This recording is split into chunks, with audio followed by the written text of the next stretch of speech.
He was a billionaire in a rush to catch his flight. She was a single mother in tears, searching a crowded airport for her missing child. When a little girl ran into his arms begging, "Please help me, I can't find Mummy," everything stopped. What began as a missed flight became a moment that would change all three lives forever. Please subscribe and leave a like for us, it means the world to us. Also share this video to your friends and loved ones and turn on post notifications so you don't miss future videos from us. Thank you as you do so. Sit back and relax as we dive into the story. The morning sun spilled through the high windows of Stella's small apartment, casting golden streaks across the floor as she zipped up the last suitcase. Her living room was cluttered with last-minute items. Zuri's pink backpack, a forgotten travel pillow, Stella's heels for the wedding, and the wedding gift they almost left behind. "Zuri, baby, do you have your teddy?" Stella called out, trying to balance her phone between her shoulder and ear while speaking with her sister, Kiera, who was already in Miami preparing for the big day. "Yes, Mummy. I packed him in my bag." Zuri's voice rang out from the hallway, filled with the unmistakable joy that only a child heading on an adventure could muster.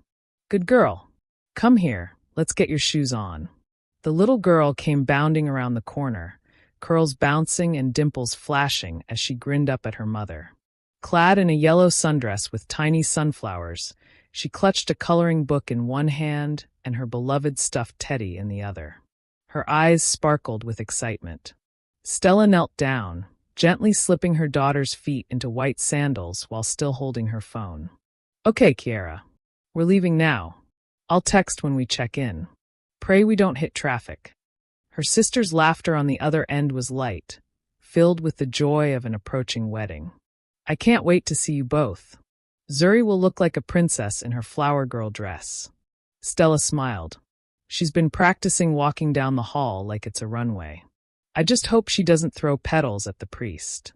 Laughter exchanged, the call ended. Stella stood, taking one last look around their small home.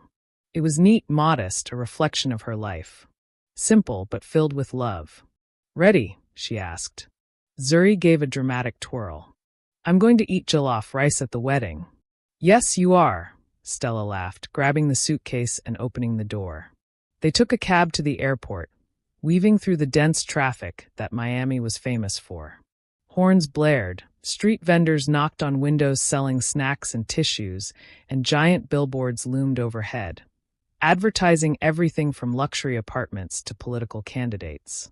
Stella watched it all pass by, her mind filled with wedding plans, travel logistics, and that constant hum of motherhood, making sure Zuri had eaten, had her documents, and hadn't packed 5 pairs of socks and no underwear again. By the time they arrived at the airport, it was teeming with people.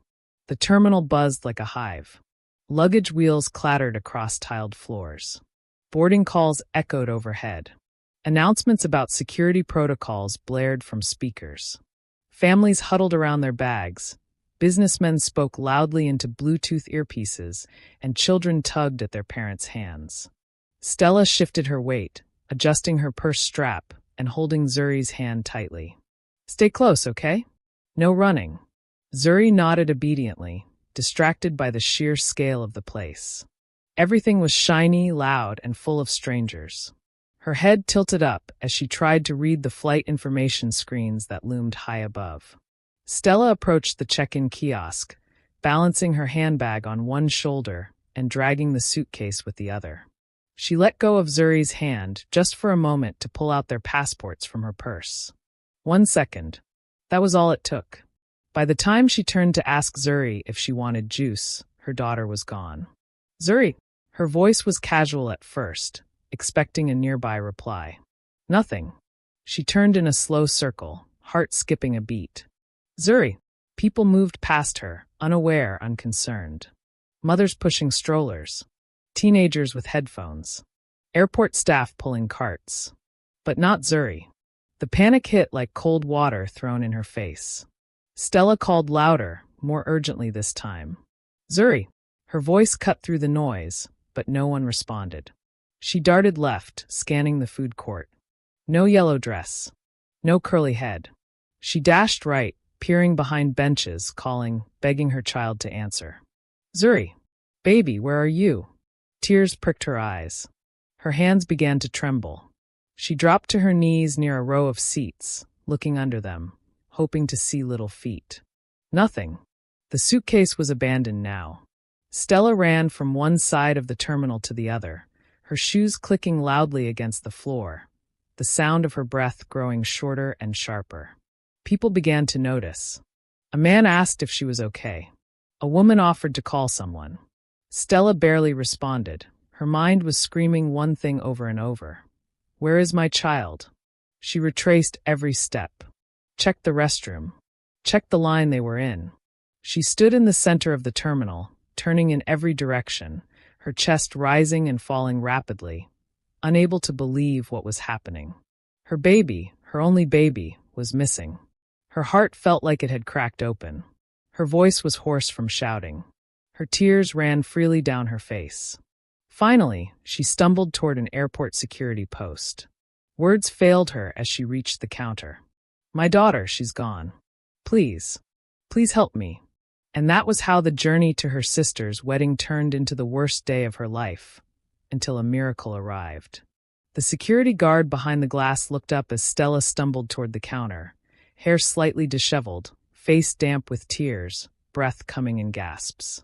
Her lips trembled, trying to form words that her body didn't have time to explain. My daughter, she finally managed to say, clutching the edge of the desk. I can't find her. She's gone. The officer's expression shifted immediately. His name tag read A, Yusuf, and though he had dealt with anxious travelers and unruly passengers in the past, this was something different. The fear in this woman's eyes wasn't just stress, it was primal, gut-wrenching terror. How old is she? He asked calmly, rising from his seat and moving around the desk. 6, Stella choked. Her name is Zuri. She was just with me. I looked away for a second. I swear it was just a second. Yusuf nodded. Ma'am, take a breath. We're going to find her. What was she wearing? Stella wiped her eyes with the back of her hand, trying to stay composed. Yellow dress, sunflowers. White sandals. She has curly hair. She's holding a stuffed bear. His name is Timo. She never goes anywhere without him. The officer was already speaking into his radio, dispatching the alert to all nearby personnel. Within seconds, a missing child protocol had been activated. All units be advised, missing child alert. Female, approximately 6 years old. Yellow sunflower dress. Curly hair. Last seen in Terminal B near check-in kiosks. Name Zuri. Accompanied by stuffed bear. Respond immediately if sighted. The voice crackled over the airport comms as security teams across the terminal sprang into action. Surveillance operators rewound security footage from the last 15 minutes, scanning for a glimpse of the girl in the crowd. Other officers walked through gates and corridors, gently asking travelers if they'd seen a child matching the description. Stella stood frozen for a moment, arms wrapped tightly around herself. She could feel the weight of every mother's nightmare settling on her chest. Do you have a photo of her? Yusuf asked gently. Yes. Stella fumbled with her phone, her hands shaking as she opened the gallery. She turned the screen toward him. There it was. Zuri beaming, holding a melting ice cream cone, her cheeks sticky and full of joy. The officer passed the image along to the team. We'll find her, he said with quiet confidence, but his words barely registered in Stella's mind. She could only think of the worst. What if someone took her? What if she walked out into the street? What if she got on the wrong shuttle or wandered into a restricted area? The thoughts came rapid fire, dark and vicious, clawing at the edge of her sanity. She couldn't breathe. She couldn't think. Zuri had never been out of her sight for more than a few moments in public. She was always careful, always vigilant. How could this happen? Her legs gave out, and she sank slowly to the bench behind her, burying her face in her hands. People walked by, some looking, most not. Airports were busy places, millions of goodbyes and reunions happening at once. But for Stella, time had stopped. She was suspended in a kind of emotional purgatory where only fear lived. A woman came by with a bottle of water. Another gently placed a hand on her shoulder and offered a silent prayer. Stella could hardly respond. Every moment stretched like an eternity. She watched the clock on the wall. 10 minutes since the alert. 15. Still no word. The ache in her chest deepened, a dull and constant throb. Somewhere in the back of her mind, she remembered her sister. She pulled out her phone and tried to call, her thumb clumsy and hesitant. When Kiera answered, Stella could barely speak. "Stella? Hello. Are you at the airport? What's wrong?" Her voice broke. "I can't find Zuri." "What?" Kiera's voice sharpened. "What do you mean? Where is she?" "I don't know." Stella sobbed into the phone. "I turned around and she was gone. Oh my God. Stella, listen to me. She'll be okay. They'll find her. You're not alone, okay?" But it didn't feel that way. The people around her were strangers. The voices on the radio were distant. The entire terminal felt like a vast, unfamiliar world where her daughter had simply vanished. She clutched the tiny bracelet still on her wrist, one Zuri had made from purple beads and pipe cleaners, and held it to her lips, whispering the same plea over and over. "Please let her be safe. Please let her be safe." Suddenly, Officer Yusuf's radio crackled again, this time with clarity and urgency. "We have her. Repeat, we have the missing child. Terminal C, near the international departure gates." She approached a male passenger and asked for help. He brought her to the security desk. "Child is safe and unharmed." Yusuf looked up immediately, meeting Stella's eyes. "We found her," he said, already motioning for her to follow. For a second, Stella couldn't comprehend the words. She blinked at him as if he'd spoken in another language. Then her legs moved on instinct. She stood and ran. Through the terminal. Past rows of waiting passengers. Past vending machines and information counters. Her heart thudded in her ears. And then she saw her. Zuri. Standing beside a tall man in a dark blue suit, her little hand holding tightly onto the edge of his jacket. Her face was streaked with tears, but she was safe. Whole. Breathing. Alive. Stella let out a sound, somewhere between a sob and a gasp, and sprinted the last few steps before dropping to her knees and sweeping her daughter into her arms. Zuri clung to her tightly. "Mummy, I was looking for you. I didn't know where you went." Stella kissed her all over, forehead, cheeks, hands, whispering, "I'm here, baby. I'm here. I've got you. You're safe now." Behind them, the man watched quietly, a gentle expression on his face. He had missed his flight. But he had found something far more important. Andre Cole had never liked airports. They were loud, chaotic, inefficient. Everything he'd spent his life trying to avoid. As CEO of Cole Tech Systems, one of the most influential tech companies on the continent, he was used to precision, control, and speed. His private jet was usually the solution to this. But that morning, in a rare moment of wanting to travel like a normal person, he'd booked a commercial first-class seat to Nairobi for a discreet business retreat. Now he regretted it. He checked his wristwatch for the fourth time in 2 minutes, 10:48 a.m. His flight was scheduled to depart at 11:15. The line for the final boarding call was long, even for first class. He exhaled sharply and signaled his assistant on his Bluetooth headset. "Let the Nairobi team know I might miss the first briefing. No, don't reschedule yet. Just hold them." He disconnected before she could protest. Andre moved with swift confidence, dressed in a tailored navy blue suit with a simple gray shirt underneath, no tie. Despite the urgency, he walked with the composed poise of someone used to the world adjusting around him. His face, though familiar to the business elite, often went unnoticed by the public, just the way he preferred it. His success was silent, surgically precise and carefully managed, until something small and unexpected wrapped its arms tightly around his leg. He froze. It was a child, a little girl, no more than 6 years old, clinging to his leg with trembling arms, her head buried against his thigh. For a moment he was stunned. Then her voice, small, tear-soaked, desperate, rose from beneath him. "Please help me. I can't find Mummy. Everything stopped." The crowd melted. The airport noise faded into background static. Andre slowly bent down to one knee and looked at the girl. She was shaking, her eyes puffy from crying, lips quivering. Her yellow dress was slightly wrinkled, sandals scuffed, and her fingers clenched tightly around a stuffed bear that looked like it had seen better days. But her eyes, dark, wild with fear, locked onto his. His heart contracted unexpectedly. Not in panic, not in inconvenience, but in clarity. "Hey," he said gently, crouching lower so he could meet her at eye level. "It's okay. I've got you. You're not hurt, are you?" She shook her head but didn't let go. "What's your name?" "Zuri," she whispered. "Zuri," he repeated softly. "That's a beautiful name. I'm Andre." She blinked at him, seeming unsure whether to trust the stranger or run. Her grip didn't loosen.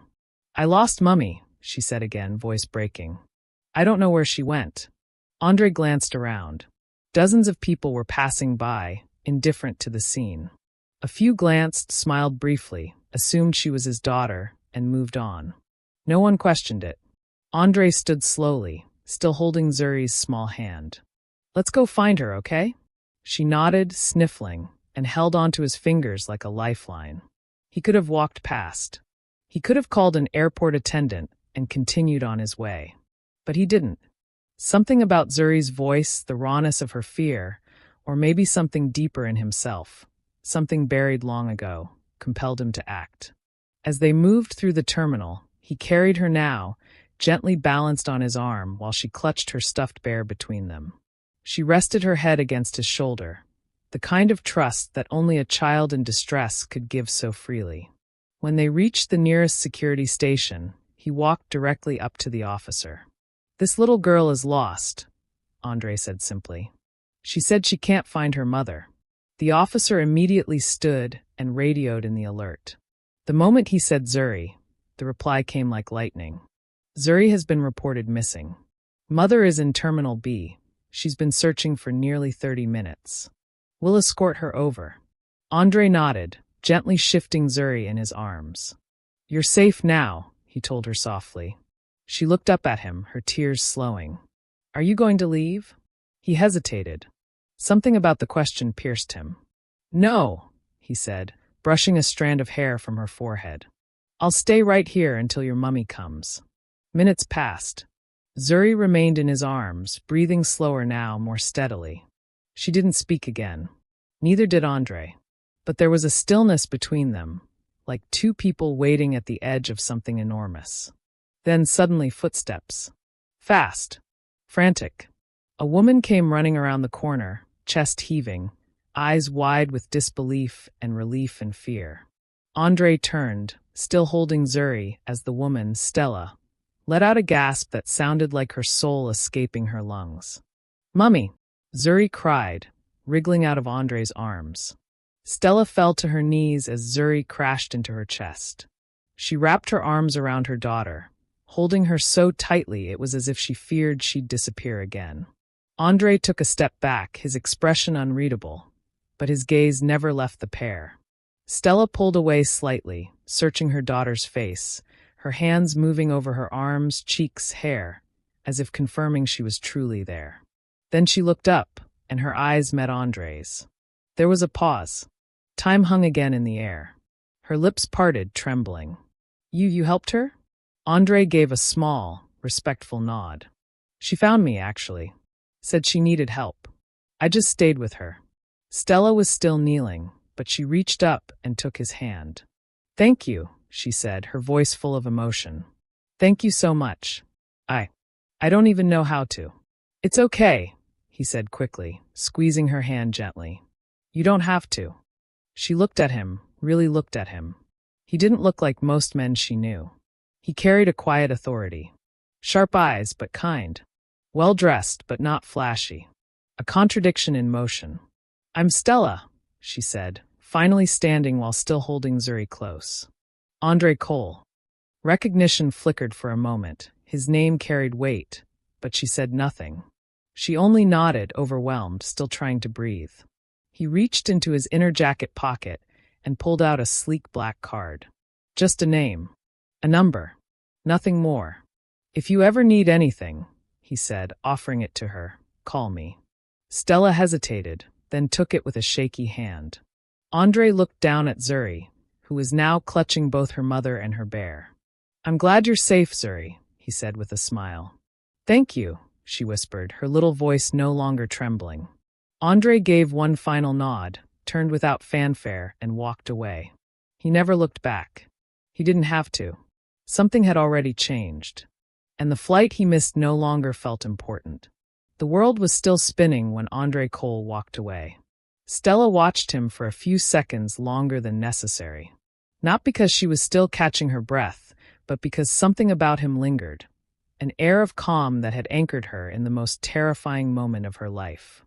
His stride was sure, unfazed, like a man who had just done what needed to be done and didn't require applause to justify it. She looked down at the card in her hand. Simple. Black. No logo. Just a name in silver lettering, Andre Cole, and a number beneath it. It was strange how such a small thing could feel like it weighed more than the world she was still trying to hold together. Her fingers curled around the card. Then she looked back at what truly mattered. Zuri was still in her arms, her little head tucked into the curve of Stella's neck. She'd stopped crying, but the exhaustion had crept in, turning her body limp and heavy with relief. Her tiny fingers, still sticky with dried tears and lollipop from earlier, clutched Timo the teddy tightly, as if the little bear had pulled her out of the abyss. Stella knelt there on the cold tile floor of the terminal, wrapped in her daughter's scent, baby lotion, soft curls, the faint trace of sugar, and allowed herself to sob.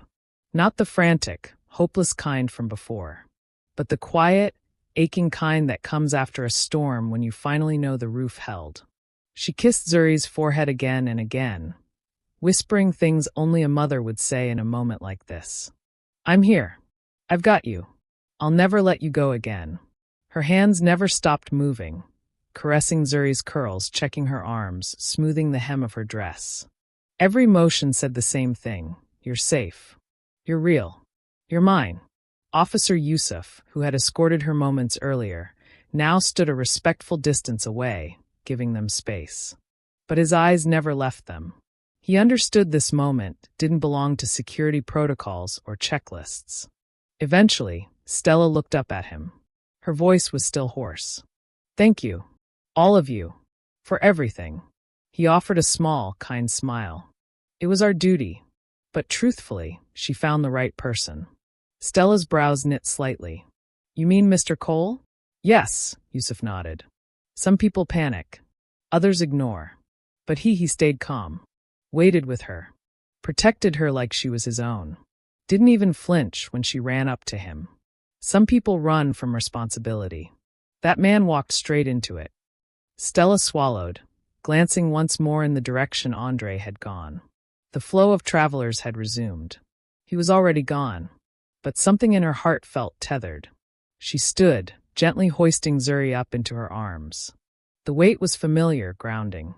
Zuri yawned and nestled in close, the adrenaline finally leaving her small body. They walked slowly back toward the seating area where Stella's bags still sat untouched. Other travelers watched them curiously. Some smiled sympathetically. A few mothers gave nods that said I would have fallen apart too. Stella offered tight, grateful smiles in return. She reached their things, set Zuri down on the seat, and pulled out a bottle of water. Zuri drank sleepily, eyes half-lidded, and Stella stroked her back. "You scared me, you know that?" she said softly. Zuri nodded, guilty. "I'm sorry, Mummy." Stella smiled weakly. "It's okay. I thought I lost you." Zuri looked up. "Mr. Andre helped me. He didn't shout or anything. He picked me up and said I was safe."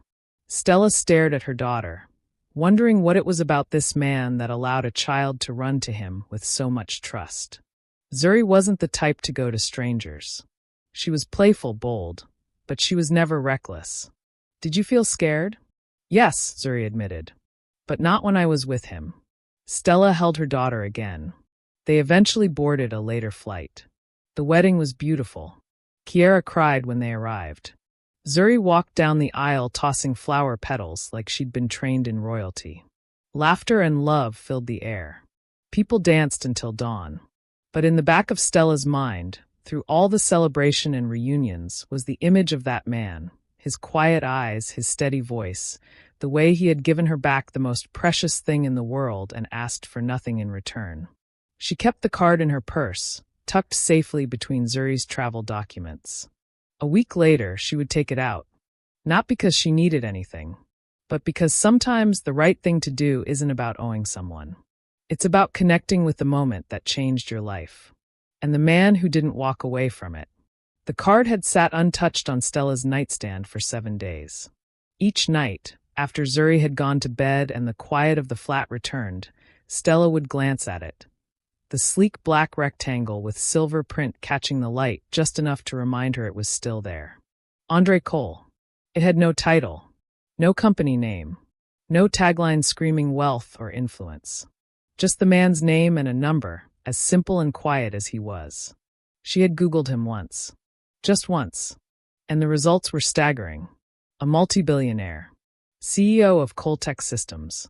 A strategic mind behind several African tech innovations.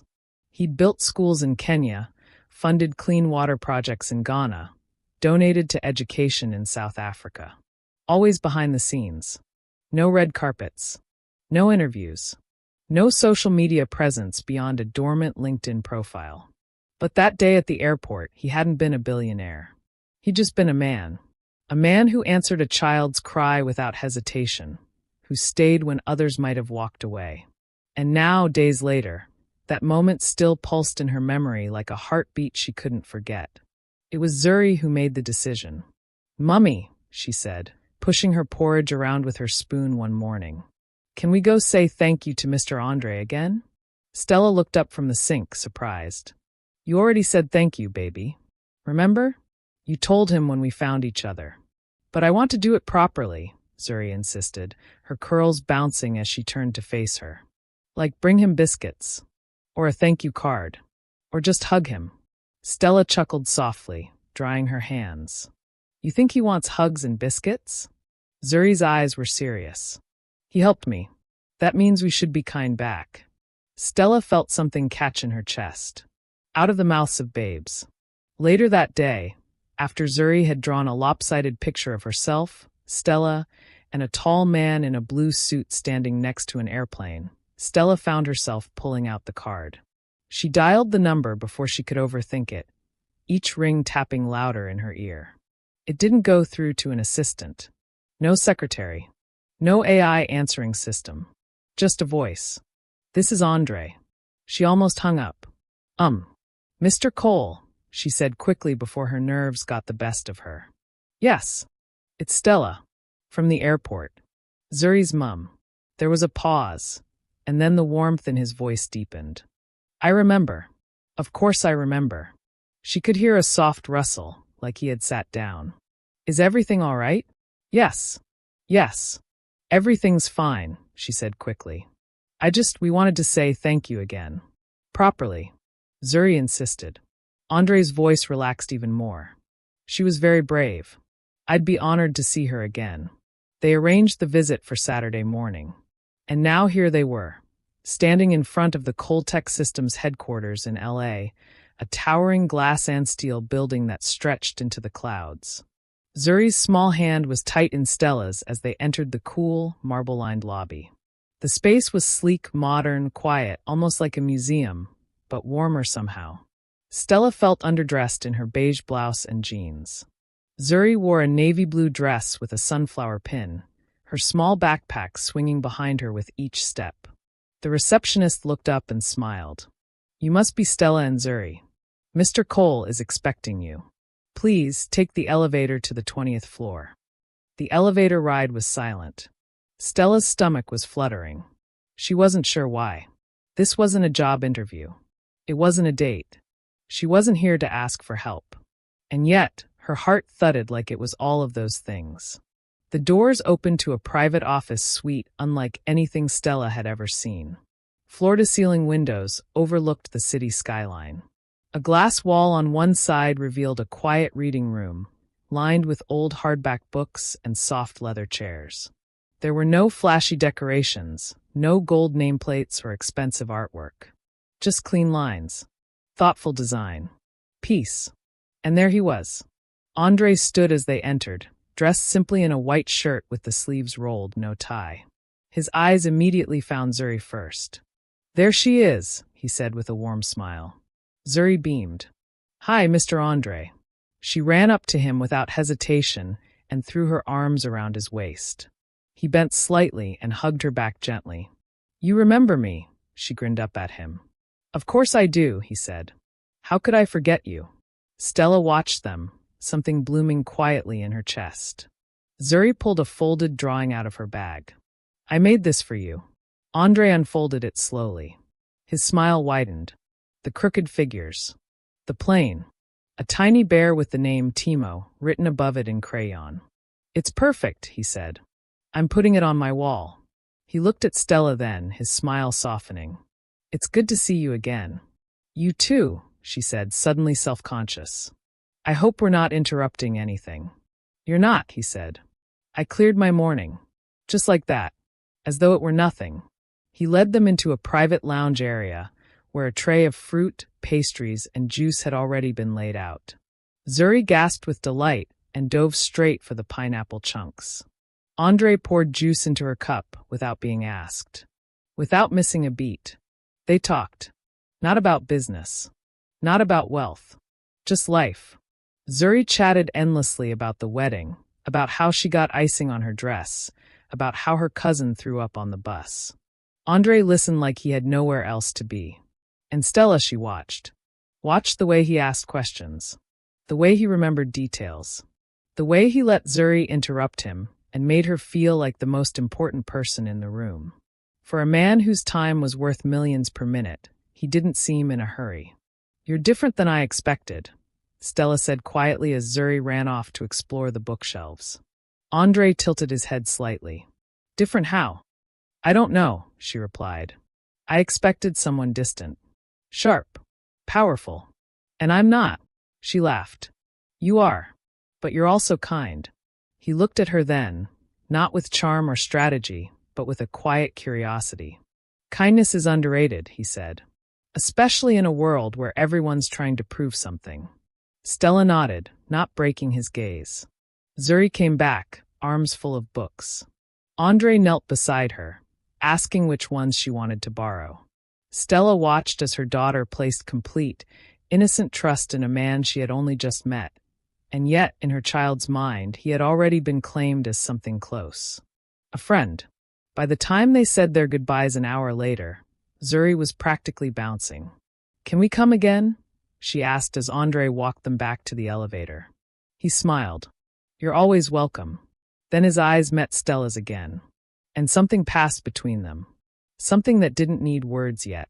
But it was there, like a door just slightly ajar, waiting. There are moments in life when everything changes, quietly, without warning. No lightning flash. No dramatic score. Just a pause between words. A glance held a second too long. A heartbeat you didn't know you were holding until it steadied for someone else. For Stella and Andre, that moment had come without ceremony. After their visit to Chronicles-k, something shifted. Not abruptly. Not loudly. But clearly. It began with a text message 2 days later. "Andre, Zuri left her drawing on my desk. I framed it. The office hasn't looked this good in years." Stella smiled when she read it, sitting on her couch with a steaming mug of tea and a sleeping Zuri curled up nearby under a blanket. "Stella, she'll be thrilled. She thinks you're cooler than Spider-Man. Andre, he doesn't wear suits. I consider that a win." What followed was a slow, patient unfolding. Andre began reaching out, not with grand gestures, but with consistent, meaningful ones. He sent tickets for Stella and Zuri to attend a children's play the following weekend. Front row. Not just because he could, but because he remembered Stella saying Zuri had never been to the theater. He stopped by their flat once with a box of mangoes, Zuri's favorite, and stayed for exactly 20 minutes, seated cross-legged on the floor while Zuri explained her coloring book storyline with the gravity of a CEO delivering quarterly results. And then there was the Sunday morning picnic. Andre had invited them to a quiet botanical garden outside Miami.